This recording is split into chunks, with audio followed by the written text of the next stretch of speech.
quên anh đi vậy em nhé. Rồi đứng lên ngoảnh đi bước ra bỏ em ngồi lặng lẽ. Từ phía sau thấy anh dứt khoát lắm, nhưng sự thật chẳng như vậy. Vì em hiểu anh bao giờ mà em lại nghĩ anh quyết tâm. Chia tay em thật ra là anh đã bao ngày đêm nghĩ cách để em chấp nhận rời xa. Còn hơn ngày qua ngày biết em ở bên cạnh ai chẳng ngại ngần. Anh đây rất đỗi ân hận, chẳng thể có những thứ em cần. Vì chẳng hạnh phúc nên rời xa, mỗi người một ngã. Phải chăng thói quen luôn cần một người thứ ba, để em hạnh phúc bên người ta. Chẳng sao đâu mà từ sau thấy nhau như người xa lạ. Đôi khi anh cần em ra đi, bên nhau chi rồi cũng phải phân ly. Bên như chỉ lâu chỉ nên bao ưu sầu, bên như chỉ lâu chẳng là như lúc đầu. Buồn thật là nhiều nhưng lòng vẫn yêu.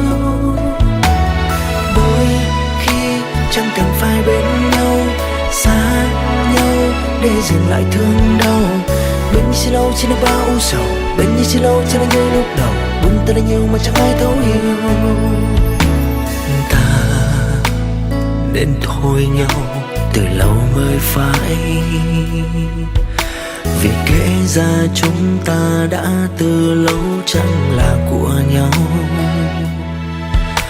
Từ lúc anh biết yêu biết thương nhớ, anh tự nhủ với lòng mình là em có yêu không vậy, mà em đối xử thế này đây.